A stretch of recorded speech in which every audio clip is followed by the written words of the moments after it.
Yeroo ammaa kanatti namoonni hedduun aappii Poppo Live jedhu fayyadamuun ji'aan qarshii amma kanaan hojjedhu osoo isaan jedhanii karaa miidiyaalee hawaasaa garaagaraa viidiyoo argataniitu ta'a. Kanaafis an viidiyoo korraa keessatti Poppo Live maal akka ta'e, akkamiin akkaawuntii Poppo Live akka ittiin banattan, haala kamiin aappii kanarraa akkaataa ittiin qarshii hojjettan, akkasumas qarshii aappii kana fayyadamuun hojjettan immoo haala kamiin akka baafachuu dandeessan isinitti agarsiisuuf deema. Dursa garuu akkuma beekamu dursitanii viidiyoo kana ammuma laayikii, chaanaalii keenyaaf haaraa taatan immoo subscribe gochuun akkasumas viidiyoo kana osoo iskiippiin godhin haga xumuraatti hayyaatan akkanaaf daawwattan isin gaafachaa yeroo isa hin gubin gara viidiyootti seennu.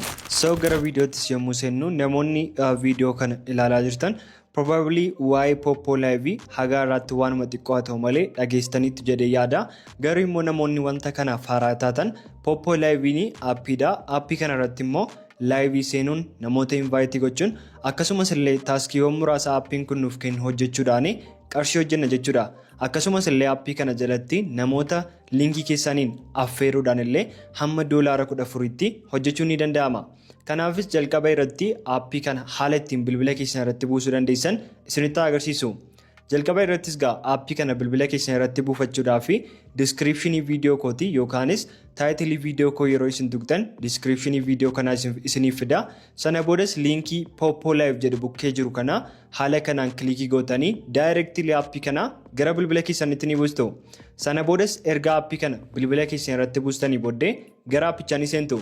Gara aappichaa yeroo seentanittis loogiin meetidii lama nuuf fidee jira. Inni jalqabaan Google akkasumas inni lammaffaan immoo Facebookidha. Kanaaf nuuf kan salphaa ta'e iimeelii yookaanis Google akkaawuntii keenya fayyadamuu waan ta'eef login with Google kan jedhu irraa tokko tuquun user agreement nu gaafata. Kanaafis accept ni jenna. Sana booda iimeelii bilbila keessan irra jiran hunda isaanii haala kanaan isiniif tarreessa. Isin kan yeroo hedduu itti fayyadamtan tokko haala kanaan filachuudhaan agree and share kan jedhu irraa kilikii ni gootu. Yeroo sanattis haala argaa jirtaniin complete personal data jedhee wantoota inni guutuu qabnu iddoo isaa nuuf kennee jira jechuudha.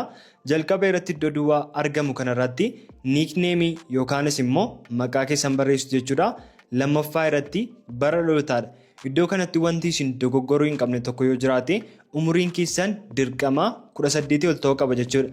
18 fi isaa ol. Kanaafis wanti rikoomandii ta'u akka lakkoofsa Awurooppaatti waan ta'eef lakkoofsa yookaanis immoo bara dhalootaa keessan kana kan isin keessanii 2005 yookaanis 2005 olii gochuu qabdu jechuudha.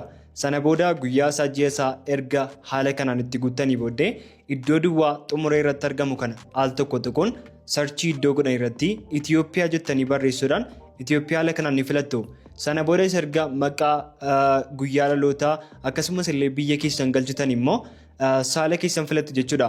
Kanaafis dhiira yoo taatan meel kan jedhu akkasumas shamarran yoo taatan immoo fiimeel kan jedhu haala kanaan erga filattanii booddee sammiin ni jettu.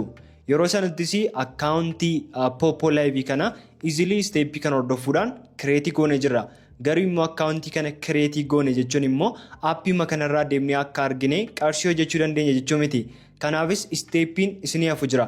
Kunis immoo fuula keessan akkasumas illee lakkoofsa bilbilaa keessan verify gochuudha. Isa dura garuu haala argaa jirtan kanaanii for you page keenya yookaanis fuula jalqabaa aappii kanarratti kan argamu namoota hedduu suuraa isaanii nuuf fidee akka isaan laayivii jiran nutti agarsiisa jechuudha. Akkuma argaa jirtan aappii kana maqaama isaarraa akka hubachuu dandeessan kan isin aappii kanarraa qarshii hojjettan inni jalqabaanii purpose isaanii jalqabaa yookaanis immoo wanti isin hojjechuudhaan qarshii argattan inni jalqabaa fi just goolii aappii kanaa kan ta'e laayivii seenuudha. Akkuma argitan for you page keessan irra yeroo isin scroll gootanii namoonni hedduun isaanii haala kanaan Itoophiyaawwiidha yookaanis immoo namoota dhalootaan Itoophiyaa ta'an akkasumas illee gaafa aappii kana banan kaawuntirii isaanii Itoophiyaa irratti seetii godhanii jiran haala kanaan isiniif tarreessa jechuudha. Kunumtiyyuu akka riizinii tokkotti yookaanis immoo evidensii tokkotti fudhachuu dandeessu akka aappiin kun kaffalu akkasumas illee namoonni asirra jiran kun qarshii argachaa jiran asumaan illee baruu ni dandeessu jechuudha. Gara steepii isa lammaffaattis yeroo dabarru eenyummaa keenya yookaanis immoo fuulaa fi lakkoofsa bilbilaa keenya verify gochuudhaaf jalqaba irratti wanti isin gootan for you page keessan irraa gara gadiitti iconiin garaagaraa yookaanis immoo kaataagorii garaagaraa ni jiru. Kanaafis wanti isin gootan kaataagorii xumura irratti argamtu yookaanis immoo iconii giingoo argamtu xumura irratti kan argamu sana kilikii gochuudhaan gara peejii kanaatti ni dhuftu. Sana boodas wantoota garaagaraa gaafa inni isiniif tarreessee jedhu isin isa keessaa verification baajii argaa jirtan yookaanis immoo authentication argaa jirtan sanarraa kilik ni gootu.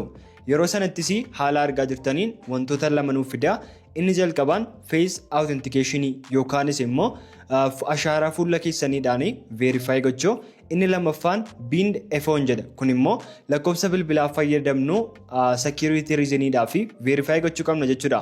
Kanaafis egaa jalqaba irratti inni barbaachisaa ta'e face authentication waan ta'eef iddoo go jedhu irraa tokkoon gara peejii itti aanutti ni dabarra. Peejii isa kanarratti immoo haaluma argaa jirtaniin instruction yookaanis immoo ulaagaaleen hordofuu qabnu muraasa isaanii haala kanaan nuuf ka'ee jira. Inni jalqabaan suuraa galchitan irratti yookaanis immoo gaafa fuula keessan bifa viidiyoodhaan verify gootanii iji keessan waan ta'een coverii ta'uu hin qabu yookaanis immoo dhokfamuu hin qabu jechuudha. Ayi gilaasii uffachuun akkasumas illee wantoota garaagaraa ija keessan dura qabuun hin danda'amu jechuudha. Inni lammaffaan keep enough light jedha. Kunis immoo iddoo ifi gahaa jirutti akka isin deemtanii verify gootanii isin gaafata jechuudha. Inni sadaffaan immoo minors are prohibited jedha. Kana jechuunis namoonni umurii 18 gadi taatanii aappii kana fayyadamuus ta'e verify gochuu hin dandeessan jechuudha. Kanaafis erga wanta kana bartan yookaanis immoo ulaagaawwan kana hunda guutuu ni dandeessu ta'e jalqaba irratti iddoo upload a photo of yourself kan jedhu irraa tokkoon gara gaalarii keessanitti sin geessa. Sana boodas suuraa naaf ta'a yookaanis immoo umriin 18 ol ta'uu ni mirkaneessa kan jettan haala kanaan gaalarii keessan keessaa ni filattu. Sana boodas gubbaa irratti complete ni jettu. Yeroo sanatti suuraa keessan sana iddoo icon profile picture sanatti haala kanaan isiniif galcha. Amma egaa iddoo real ID yookaanis immoo fuula keessanitti verify gootan irraa geenyee jirra. Kanaafis iddoo start to certificate jedhu sanarraa kilik ni gootu. Yeroo sanattis haala argaa jirtaniin sarkilii kana isiniif fidee akka isin iddoo ifii gahaa jirutti fuula keessan keessa galchitaniif isin gaafata. Kanaafis kaameeraa fuulduraa yookaanis immoo selfii kaameeraa keessan erga qulqulleessitanii booddee iddoo ifii gahaa jirutti haala kanaan fuula keessanitti ni qabdu. Yeroo sanattis akka isin fuula keessan bitaa mirgatti sochoostan isin gaafata. Kanaaf isin wanta inni isin jedhu sana yookaanis immoo instructionii sana hordofuudhaan haala kanaan verify ni gootu jechuudha. Garuu immoo face authentication kun akka lakkoofsa bilbilaa keessanii wanta just sekoondiitti yookaanis immoo daqiiqaatti verify ta'u miti. Kun namuma sirriitu maanuwaalii ta'e daqiiqaa 30 booddee verify waan godhuuf yeroo fudhachuu danda'a jechuudha. Kanaaf yoo isin umurii 18 gadi ta'uu keessan baran fuula keessan irratti hundaa'uudhaan feeshaalii keessan irratti hundaa'uun yoo baranii authentication kun feelii ni ta'a. Garuu immoo umriin keessan fuula keessan maashinii godha yoo ta'e gara steepii sattaanutti isin dabarsu yookaanis immoo akkaawuntii keessan verify isiniif godhu jechuudha. Kanaafis erga isa kana xumurreetii gara booddeetti ni deebina. Sana booddee bindi foon iddoo jedhu sana bukkeetii bindi kan jedhu haala kanaan ni tuqxu. Sana boodas haala kanaan lakkoofsa bilbilaa keessan akka galchitaniif isin gaafata. Kanaafis lakkoofsa bilbilaa keessan sagalee kaastanii haga xumuraatti haala kanaan itti barreessuun next ni jettu. Yeroo sanattis kaapchaa kana akka isin solvii gootaniif isin gaafata. Kanaafis gara gadiitti icon scroll argaa jirtan sana haala kanaan dalga godhatuudhaan deemtanii puzzle sana iddoo duwwaa ta'e irra haala kanaan keessanii verify ni gootu. Sana booda koodii dijiitii 6 gara WhatsApp akkaawuntii keessaniitti yoo lakkoofsa sanaan WhatsAppiin banamee jira ta'e karaa WhatsApp keessanii haala kanaan koodiin isiniif gala. Isin immoo koodii sana asirratti barreessuudhaan gara steepii itti aanutti ni dabartu. Garuu immoo isin lakkoofsa sanaan WhatsApp akkaawuntiin qabdan yoo ta'e recent SMS iddoo jedhu sanarraa al tokko tuquun karaa SMS yookaan meesejii keessanii akka inni isiniif ergu gootanii koodii kana asirratti galchuudhaan lakkoofsa bilbilaa keessan verify ni gootu jechuudha. Amma gaa akkaawuntii keenya bananneerra akkasumas illee fuulli verify gooneerra. Kan nurraa eegamu amma just maanuwaalii amma isaan fuula keenya sanaa fi umurii keenya sana maachii godhanii fixanitti eeguudha. Kun immoo daqiiqaa 30 fudhata. Daqiiqaa 30 booddee immoo akkaawuntii keessan wanti isin galchan dhugaa yoo ta'e fuulli keessan bara dhalootaa keessan umurii 18 ol ta'uu keessan erga mirkaneeffatanii booddee akkaawuntii keessan verify isiniif godhu jechuudha. Kanaafis egaa haala kanaan akkaawuntii keessan ni banattu akkasumas illee verify gochuu ni dandeessu jechuudha. Amma immoo gara steepii sattaanutti dabarree agency kan jedhu yookaanis immoo agentii akkaataa ittiin ta'uu dandeessan akkasumas illee namni biraa akkaataa ittiin agentii keessan ta'uu danda'u immoo isinitti agarsiisu. So gara steepii sattaanutti immoo yeroo dabarru inni kun my agent jedhama. Kanaafis profaayilii makiisan jalaati xiqqoo ishee gara gadiitti scroll gootanii my agent kan jedhu jala haala kanaan iseentu jalqaba irrattis method 1 jedhee join agent kan jedhu jira. Sana booddees bakka duwwaatu isiniif kennamee jira. Bakka duwwaa kanarratti kan isin galchitan lakkoofsa nama akka agentii isiniif ta'uu barbaadan yookaanis immoo user ID nama sanaa galchitu jechuudha. Kanaafis amma fakkeenyaaf ana akka agentii keessanitti fayyadamu yoo barbaadan koodiin iskiriin irra isiniif kaa'ee jiru kana 51 44 22 26 kan jedhu kana osoo hin dogoggoreen haala kanaan asirratti barreessitanii please enter agent's ID kan jedhurraa kilikii ni gootu. Akkuma nama isinitti hime koodii kana osoo hin dogoggoreen haala kanaan asirratti barreessuudhaan please enter agent ID kan jedhu kanarraa kilikii ni gootu. Amma egaa faayidaan agentii ati agentii koo ta'u maalidha? Akkasumas illee an agentii namaa ta'uun koo immoo bu'aan isaa yookaanis faayidaan isaa maalidha yoo jettan inni tokkoffaan agentiin nama isin waa'ee aappii kana irraa barattan akkasumas illee aappii kanarraa karaa ittiin qarshii bareedaa hojjechuu dandeessan nama irraa bartan akkasumas illee gaafa just rakkoon tokko isin mudatu quunnamuu dandeessan akka agentii keessanitti fayyadamtu jechuudha. Akkasumas illee agentiin keessan sun immoo wanta isin hojjettan irraa namoota isin invite gootan irraa komishinii argatu qaba. Akkasumas isin yeroo isin of jalatti immoo namoota haala kanaan namootaaf agentii ta'aa deemtan an agentiin isiniif ta'e isin immoo deemtanii aappii kana bilbiloota namoota biraa irratti buusuun akkasumas karaa telegiraamii hiriyoota keessan aappii kana haga ammaatti hin buusne buusistanii deemtanii user ID keessan asirratti galchuudhaan agentii isaanii ta'uudhaan komishinii ni fayyadamtu jechuudha. Garuu immoo faayidaan agentii ta'uun inni jalqabaa akka isin bartanii fi nama agentii taataniif tokkorraa bu'aa ni argattu yookaanis immoo wanta inni hojjeturraa komishiniin isiniif kennamu ni jira jechuudha. Kanaaf isin anaan akka agentii keessanitti fudhattanii waa'ee aappii kanaa narraa barachuu akkasumas immoo ofii keessaniin deemtanii namoota biraadhaaf agentii ta'uudhaan illee isaanirraa komishinii argachuu yookaanis immoo bu'aa argachuu ni dandeessu jechuudha. Kanaafis egaa koodii koo yookaanis immoo ID kan koo eessaan argadda yoo jettan gara gadiitti yeroo isin scroll gootanii method 2 jedhee haala kanaan user ID keessan isiniif kaa'ee jira. Ankoo haala argaa jirtan user ID jedhee 51 44 22 26 jedhee haala kanaan user ID kanaaf kaa'ee jira. Kanaaf kana copy godhanii bilbila nama biraa irratti gara aappii kanaa seenee yoon paste godhee rejistarii godhee namni suni ana jalatti hojjeta yookaanis immoo ana akka agentii isaatti fudhatee hojii eegala jechuudha. Isinis steepii kana hordofuudhaan deemtanii namoota biraaf agentii ta'uun isaanirraa komishinii argachuu dandeessu jechuudha. Kuni nama tokkoyyuu waan miidhuun qabu namni isin jalatti hojjetu sunis deemee nama biraadhaaf agentii ta'e isaanirraa bu'aa argachuu danda'a jechuudha. Kanaafis egaa agentiin kana fakkaata meetidii isa kana fayyadamuudhaan illee qarshii hojjechuu hin dagatina.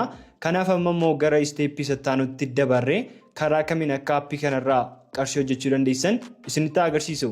So steepii isa kanarratti immoo taaskiiwwan aappiin kun nuuf kennu muraasa fayyadamuun akkaataa ittiin qabxii sassaabbattan yookaanis immoo pooyintii walitti qabachuu dandeessan isinitti agarsiisu jechuudha.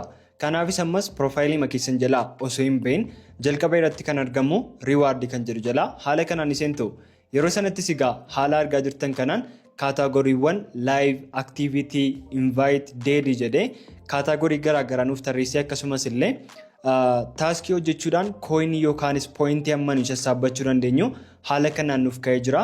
Jalqaba irratti amma fakkeenyaaf upload video and pass review kan jedhu kun taaskii kana deemnee yoo xumurre pooyintii 1000 argannaa akkasumas vootii 5 yoo arganne deemnee taaskii kana yoo hojjenne jechuudha pooyintii 1000 15 yoo arganne 3000 30 yoo arganne 5000 jedhee itti fufa jechuudha. Kanaafis isin deemtanii taaskiiwwan live jiran hundee isaanii hojjechuudhaan qabxii yoo xiqqaate as jalaati gara qabxii 10,000 15,000 olii argachuu dandeessu jechuudha. Akkasumas illee activity invite daily kan jedhu jala seenuudhaan illee taaskiiwwan as jalatti argaman time limitii waan qabanii fi saatii ankoorraa haala argaa jirtan time limitiin isaa saatii 9 jedha. Saatii 9 keessatti deemee taaskiiwwan kana yoon xumure kooyinii isaan proomisiinaaf godhan kana nan argadha jechuudha. Pooyintiiwwan kana argachuun immoo just waan salphaa miti. Pooyintii kanatu gara doolaaraatti jijjiirama waan ta'eef deemtanii taaskiiwwan as jalatti argaman kan akkuma viidiyoo kana ilaaltanii xumurtanii osoo hojjettanii fixxan illee gaarii ni ta'a jechuudha. Kanaafis karaan biraa aappii kana fayyadamuun qarshii hojjettan inni biraani riwaardii jala seenuun taaskiiwwan as jalatti argamanii hojjechuudha jechuudha. Amma immoo akkaataa ittiin namoota invaayitii gochuun amma $14 argachuu dandeessan immoo isinitti agarsiisu. Gara steeppii xumuraa viidiyoo kanaatti yeroo dabarru immoo inni kun invitation jedhama. Karaa aappii kanarraa qarshii guddaa argachuu dandeessan keessaa inni kunis isa tokkodha jechuudha. Even nama tokko invaayitii gochuudhaan hamma $14 akka argachuu dandeessan kan nutti himudha jechuudha aappii kanarraa akka argaa jirrutti. Kanaafis namoota haala kamiin invaayitii goona yoo jettan immoo profaayilii makiisan jalaa osoo hin bahin gara gadiitti invite kan jettu aayikonii sanarraa al tokko ni tuqxu. Yeroo sanatti saala argaa jirtaniin invite someone can earn up to $14 jedha. Kana jechuunis nama affeeruudhaan hamma $14 argachuu dandeessu kan jedhu haala kanaan jira jechuudha. Garuu immoo nama tokko invite gootanii fi $14 akkaawuntii keessan irratti aadiin ta'u yookaanis immoo earning gootan seerota muraasa yookaanis immoo ruulsii muraasa jira. Kanaafis yeroo ruulsii sanarra haala kanaan tuqxan how to invite akkasumas illee how to earn rewards jedhee haala kanaan ruulii isaanuuf ka'ee jira. Kanaafis egaa yeroo isin nama tokko invite gootan namni sun taaskiiwwan asirratti gadi tarreeffamanii jiran kana yeroo inni xumuru isiniif immoo bifa riwaardiidhaan poointiin isiniif kennama jechuudha. Koiniiwwan kun yookaanis poointiiwwan kun immoo gara $tti waan jijjiiramanii fi namni isin invite gootan sun yoo inni taaskiiwwan kana hundanii xumurate koiniin kun hundi isaa isiniif kenname gara $14tti konvertii ni gootu jechuudha. Kanaafis egaa haala kamiin immoo nama invite goona yoo jettan roolii kana haala kanaan erga cuftanii booddee gara gadiitti invite now kan jedhu jira. Kanaafis isarra kiliikii ni gootu. Yeroo sanattis tempileetii isin fayyadamuun nama ittiin invite gochuu dandeessan haala kanaan isiniif tarreessee jira. Isin as keessaatti kan nama hawwatu yookaanis immoo ija namaatti kan tolu jettanii yaaddan tokko haala kana erga filattanii booddee share iddoo jirurra kiliikii ni gootu. Yeroo sanattis opshiniiwwan garaagaraa isiniif fida. Opshiniiwwan kana keessaas yoo barbaadan karaa feesbuukii, messengerii, waatsaappii, instaagiraamii akkasumas illee mooriitti buutanii karaa tekstii miseejii illee namoota sana invaayitii gochuu dandeessu. Garuu immoo beest alternatiivii yookaanis karaan beestiin isaa jedhe yaadu copy link kan jedhutti ni buutu. Yeroo sanas invitation linkii keessan linkii isaanii fudhattu. Deemtanii telegram gruupii jalatti facebook gruupii akkasumas illee whatsapp gruupii ta'uu danda'a.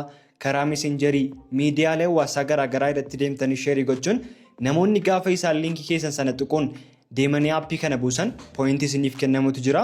Seenanii immoo gaafa isaan taaskiiwwan sila isinitti agarsiisan ruulii jalatti argaman gaafa inni xumuraa deemu immoo poointiiwwan achi jalatti taaskii sanaaf kennamanii jiran gaafa inni isiniif kennu maybe namni sun yoo inni dafee taaskii sana hundi isaanii xumurate hamma $14tti nama tokkorraa yoo argachuu dandeessu. Kana jechuun ammuma isin nama guddaa affeeraa deemtan yookaanis immoo linkii keessan sanaan aappii sana buusisaa deemtanii akkasuma qarshii sana aappii kanarraa hojjettan illee guddachaa deema jechuudha.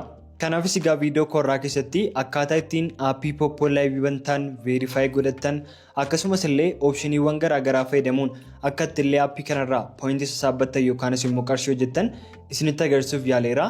Yeroo taanuttis immoo qabxii aappii kanarratti hojjettan karaa teeleebirrii, baayinaansii akkasumas withdraw optionii garaagaraa fayyadamuun qarshii aappii kanatti hojjettan akkaataa ittiin baastan akka isinitti agarsiisu akkasumas illee aappii kanarraa immoo karaawwan gurguddaa laayivii seenuudhaanis ta'e opshiniiwwan biraadhaan akka aappii kanarraa yeroo gabaabaa keessatti qarshii hojjettan yookaanis immoo inkaamii bareedaa hojjettan akka isinitti agarsiisuu barbaadanii salphaamatti viidiyoo kana laayik gootanii at least viidiyoo kana laayikii 1,000 akkasumas illee chaanaalii keenyaaf haaraa yoo taatan immoo subscribe gochuun viidiyoo kana immoo hamma isiniif danda'ametti miidiyaalee hawaasaa garaagaraa irratti sheerii gootanii hiriyoota keessaniif sheerii gootanii akka isaan viidiyoo kana dhufanii ilaalan gochuudhaan sappoortii akkana gootan isin gaafachaa hamma part 2 viidiyoo Poppo Live'n walitti deebinutti nagaan naaf turaa.